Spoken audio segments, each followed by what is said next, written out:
안녕하세요. 한 주간 잘 지내셨나요? 오늘은 저랑 이상스쿨에서 뜨거운 반응을 보였던 두 가지 이슈에 대해 이야기해보려 합니다. 그럼 이상스쿨의 탑2 지금 만나보겠습니다. 우크라이나 사태로 인해 폴란드에는 전력 공백이 발생했고 군사력 증강이 절실해졌습니다.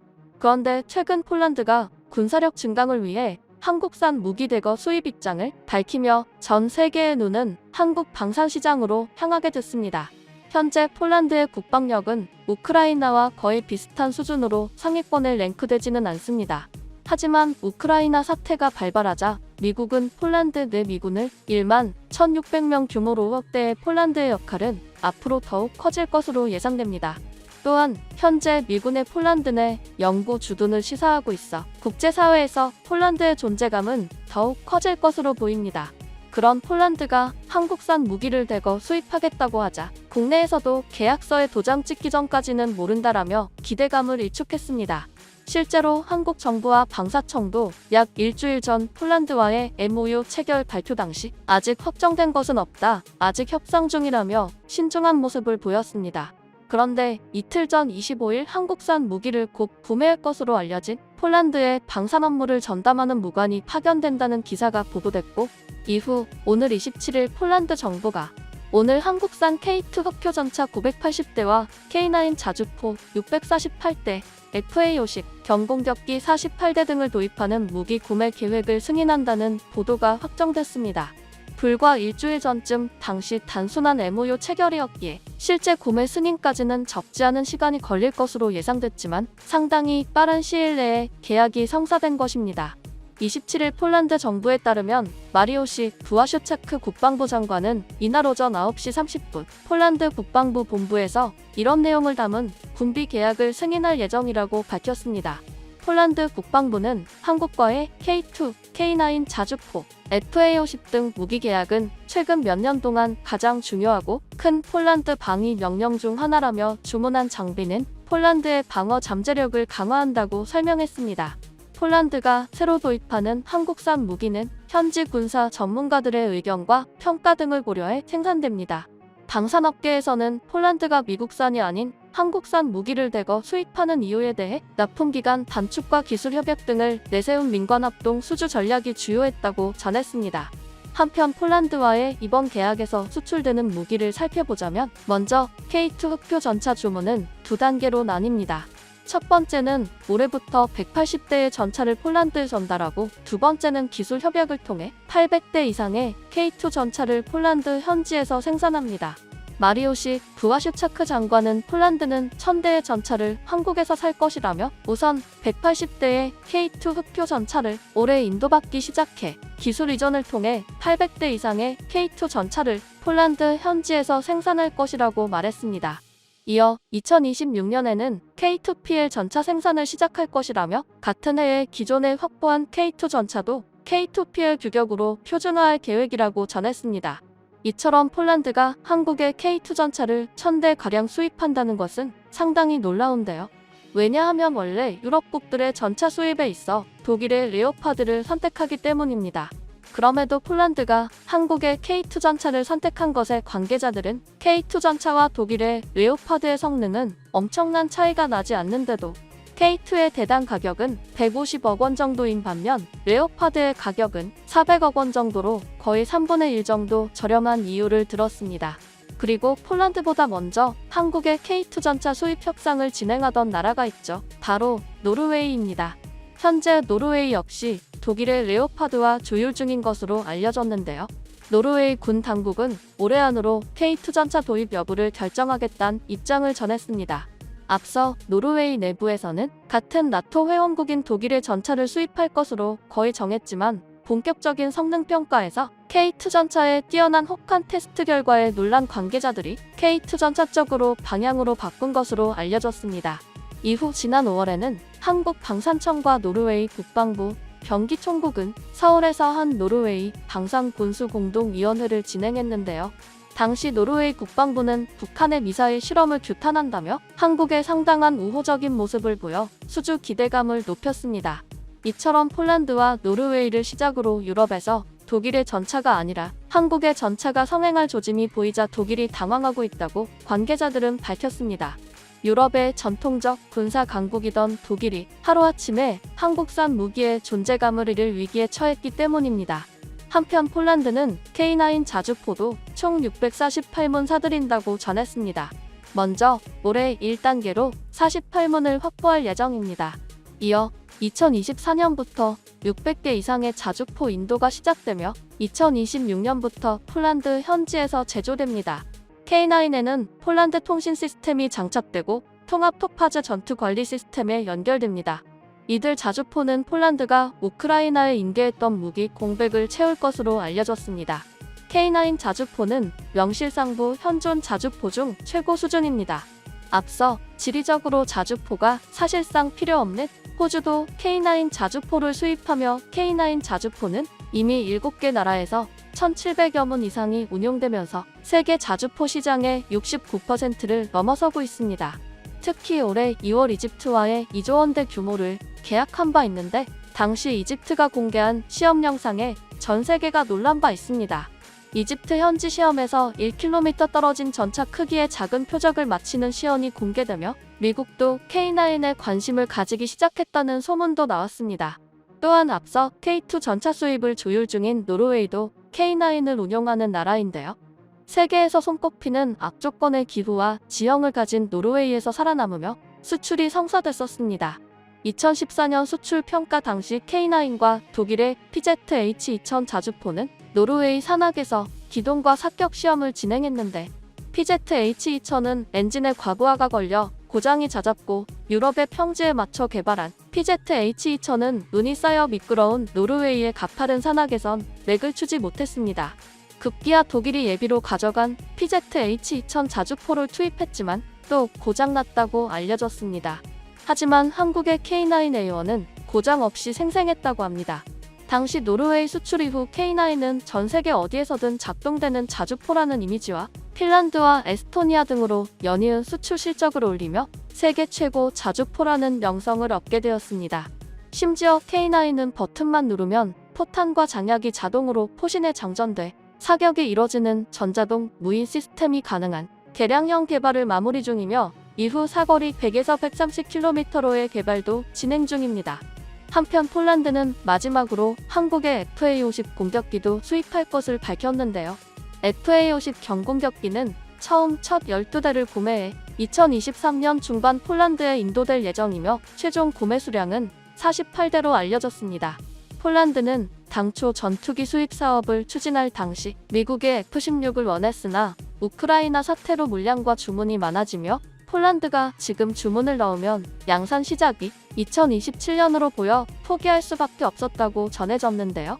이에 마리우시 부아슈차크 장관은 가능한 한 빨리 폴란드 안보를 강화하는 것이 중요하다며 강력한 군대를 건설함으로써 이를 수행하고 타국이 공격하지 않을 정도로 강력해진다고 말했습니다.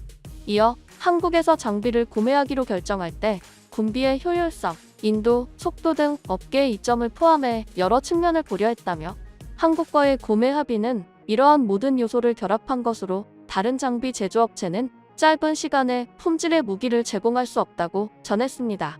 이처럼 우크라이나 사태로 인해 각국의 경공격기 수요 시장이 커질 것으로 판단한 한국은 이번 영국 판버러 에어쇼에서 FA-50 개량형 모델을 공개하며 세계 무대에서 날개를 펴고 있습니다. 심지어 카이는 FA-50의 미국 진출을 위해 로키드 마틴사와도 협력에 나섰습니다. 이처럼 미국조차도 한국의 군사와 무기 시장에 상당한 관심을 갖는 모습인데요. 실제 미국은 림팩 훈련에서부터 한국의 지휘권을 부여하며 한국군이 훈련을 주도하도록 했습니다. 그런데 시정일관 한미일 동맹을 맺어 중북러를 견제해야 한다던 일본은 미국의 이러한 행동에 반발하고 나서 미국을 당혹하게 만드는 모습이 연출됐습니다. 미국은 한미일이 힘을 합쳐 중국을 견제하는 것을 상당히 중요하게 언급합니다. 그런데 일본은 그러한 뜻은 생각하지도 않은 채 한국이 지휘권을 갖자 아무 이유 없이 림팩 훈련을 중단하기까지 했습니다. 현재 한국의 군사력과 방산 상황은 전혀 고려하지 않고 일본의 자신들의 뜻만 계속해서 고집하고 있는 것입니다. 일본이 국제 무대에서조차 이러한 모습을 보이자 한국 네티즌들은 혹시 훈련이 너무 고난이도라서 일부러 그러는 것 아니냐는 반응까지 나왔습니다. 이처럼 일본은 자존심만을 고집하는 모습인 반면 한국은 유럽과 미국에서 의지하는 군사 강국으로의 입지를 다지기 시작하는 상황입니다. 현재 각국들은 우크라이나 사태 이후 군사력 증강에 사력을 다하고 있습니다.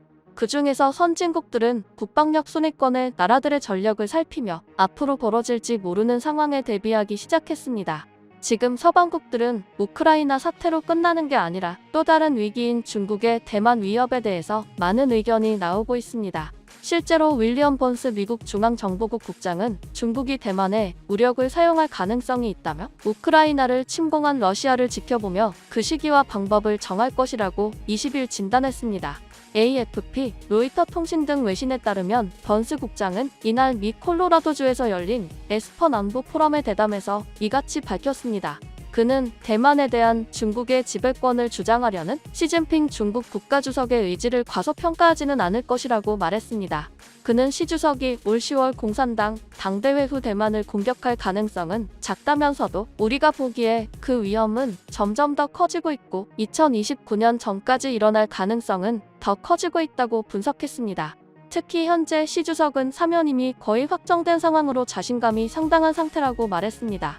심지어 원래 중국은 훨씬 더 빠르게 대만에 무력을 가할 예정이었는데 러시아가 먼저 우크라이나 사태를 내며 중국은 시행하지 못하고 있다는 것입니다. 그런데 중국은 러시아의 우크라이나 침공이 단 일주일 안에 끝날 것으로 판단했는데 예상과 다르게 우크라이나는 초반 서방의 도움으로 러시아가 밀리는 모습에 상당한 충격을 받았다고 합니다.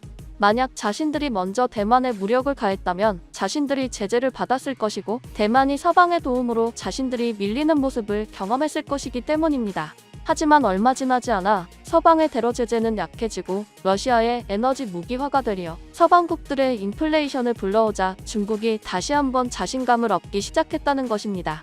심지어 현재 중국은 러시아의 석유를 있는 대로 수입하며 엄청난 혜택을 보고 있습니다. 한편 중국의 자신감이 상승하며 이는 행동으로도 나타나고 있는데요.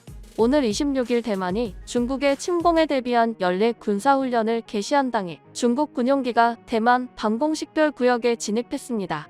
대만 언론은 26일 중국 젠16 함대와 Y1 초계기 한 대가 전날 대만 남서쪽 아디즈에 진입했다고 보도했습니다. 이에 대만군은 즉각 전투기를 출격시키고 경고 방송을 하는 한편 기체 추적을 위한 방공미사일 시스템을 가동했습니다. 중국 군용기가 대만 아디즈를 침범한 것은 7월에만 17일째입니다. 전문가들은 대만의 훈련과 오는 8월로 예정된 낸시 펠로시 미국 하원의장의 대만 방문을 앞두고 중국 군용기의 대만 아디즈 진입 횟수가 늘어나고 있다고 전했습니다. 중국은 이번 달에만 전투기 28대, 전폭기 2대, 폭격기 1대, 헬리콥터 2대, 정찰기 26대 등 총 59대의 군용기를 대만 아디즈에 진입시켰습니다. 현재 중국의 행동이 어느 때보다 거세지자 우크라이나 사태도 예상치 못했던 서방국들은 긴장감을 높이기 시작했습니다. 젤렌스키 대통령도 러시아가 침공하기 전까지 침공 가능성을 전혀 느끼지 못했습니다. 그러니 주변국이나 미국조차도 침공 시기를 예측하는 것은 거의 불가능한데 침공 여부는 거의 확실시되고 있으니 긴장이 고조되는 것입니다. 서방국들의 긴장이 이어지던 중 미국 국방 분석가들은 중국 육군의 병참에서 놀라운 결점이 있으며 이는 가까운 시일 내에 분쟁에 휘말릴 경우 전투 준비가 부족함을 시사한다고 말했습니다. 중국이 아무리 대만에 무력을 행사해도 뜻대로 전투가 되지 않을 가능성이 크다는 것입니다. 미국 싱크탱크가 지난 19일 주최한 포럼에서 미 국방부 선임 분석가 조슈아 아로스테기와 다수 전문가들은 중국군이 최근 병참의 개혁을 진행했음에도 여전히 상당한 결점이 노출되고 있다고 SCMP가 전했습니다. 아로스테기 분석가는 때때로 중국의 병참 지원에 놀라운 결점이 있는 것으로 보인다며 현대화된 병참 방법 없이 인민의 반군이 실제 전투가 일어나는 전술적 단계에서 얼마나 오랫동안 작전을 수행할 수 있을 것이라고 예상하나라고 지적했습니다. 우크라이나 사태를 보면 알 수 있듯이 전투에서 가장 중요한 것은 물자보급, 병참입니다. 그런데 중국은 이에 대한 현실적인 작전과 물자가 상당량 부족한 것으로 알려져 성공적인 전투에는 한계가 있다는 것입니다. 실제로 중국은 아직도 다양한 병참 모델 사이에서 논쟁을 하고 있으며 중국은 현재 평시와 전시에 각각 다른 모델을 사용하고 있는데 아직도 전시에 어떤 병참을 사용할지 결정하지 못했다고 알려졌습니다. 한편 코로나 사태 당시 중국을 비롯한 각국은 백신과 물자 보급을 위해 병참 작전을 수행했습니다. 당시 중국군은 의료 서비스와 자원을 배분하는 데 있어 성공을 거뒀다고 평가받았지만 보건 긴급 상황과 군사 작전은 매우 다르다고 전문가들은 지적합니다. 그리고 중국은 관료들이 전문성을 가지고 병참 모델을 결정하는 것이 아니라 시 주석에 잘 보이려 그에 맞는 모델을 선택하는 면이 있어 성공할 가능성이 떨어진다고 밝혔습니다. 실제 중국은 지금부터 거의 50여 년 전인 베트남전 이후로 실전 경험이 없습니다. 따라서 실전에서 중국군의 병참이 어느 정도 수준인지는 사실 아무도 모르는 것입니다. 병참 수준이 실전에서 얼마나 중요한 역할을 하는지는 러시아의 상황을 보면 바로 알 수 있습니다. 뉴욕타임스는 러시아군이 우크라이나 돈바스 지역을 중심으로 일부 성과를 거뒀지만 초기부터 발목을 잡은 병참 문제는 아직 해결하지 못하고 있다고 전했습니다. 미국 국방부 고위관리는 러시아의 병참 문제가 아직 해소되지 않았다며 초기와 비교하면 보급선이 짧아졌음에도 여전히 식량, 연료, 무기와 탄약 운송이 더디다고 분석했습니다. 그동안 러시아가 실전 경험이 없는 국가가 아닌데도 병참이 부족했던 결과 모두의 예상과 다르게 장기전으로 들어간 상태입니다. 실제로 군사 관계자들은 우크라이나가 러시아를 상대로 지금까지 버틸 수 있는 이유는 미국의 병참 원조 때문이라고 합니다. 2019년부터 미국과 나토는 우크라이나 인접국인 폴란드에 병참을 건설했습니다. 이에 현재 폴란드와 우크라이나의 국경 도시인 제쇼프는 병참 기지로 사용되고 있습니다.